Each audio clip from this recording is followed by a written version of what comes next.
Social media దుర్వినియోగంపై AP cabinet లో సుదీర్ఘంగా చర్చ జరిగింది. సమాజానికి సోషల్ మీడియా రోగంగా మారిందని కేబినెట్ అభిప్రాయపడింది. కొందరు సోషల్ మీడియాని ఉపయోగించుకొని ప్రజల్ని తప్పుదోవ పట్టిస్తున్నారని మంత్రి పార్థసారథి ఆరోపించారు. వీటిని నివారించేందుకు సోషల్ మీడియా రెస్పాన్స్ సెల్ ఏర్పాటుతో పాటు పలు చర్యలు తీసుకోవాలని నిర్ణయించామని తెలిపారు.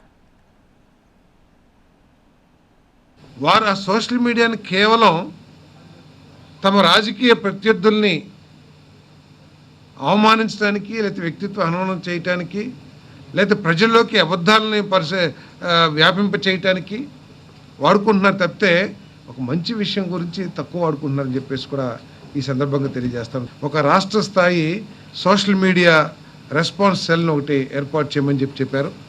అదేవిధంగా సోషల్ మీడియా దుర్వినియోగం జరుగుతున్నట్లు ఆరోపణలు పరిష్కరించడానికి రాష్ట్ర స్థాయి టాస్క్ ఫోర్స్ కూడా ఏర్పాటు చేయమని చెప్పడం జరిగింది. సోషల్ మీడియాతో దుర్వినియోగం, విద్వేషం మరియు వ్యక్తిత్వ హననానికి వ్యాప్తి చేసే హ్యాండిల్స్ను గుర్తించడానికి ఆధునిక ఫోరెన్సిక్ టూల్స్ని సమకూర్చుకోవటానికి నిధులు కూడా ఏర్పాటు చేయమని కూడా ముఖ్యమంత్రి గారు ఆదేశాలు ఇవ్వడం జరిగింది. సోషల్ మీడియా దుర్వినియోగం సమస్యలపై అవగాహన పెంపొందించడానికి అన్ని SHOలకు కూడా శిక్షణ ఇవ్వాలని కూడా సూచించడం జరిగింది. వీటితో పాటు ఏపీ కేబినెట్ పలు కీలక నిర్ణయాలు తీసుకుంది. 11,569 కోట్ల పెట్టుబడులకి గ్రీన్ సిగ్నల్ ఇచ్చింది. టూరిజం పాలసీ సవరణలకి కేబినెట్ ఆమోదం తెలిపింది.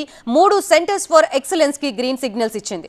రెసిడెన్షియల్ స్కూల్స్ గా గురుకులాల్ని మార్చాలని తీర్మానించారు. స్కిల్ డెవలప్మెంట్ పై ప్రత్యేక దృష్టి పెట్టాలని నిర్ణయించారు.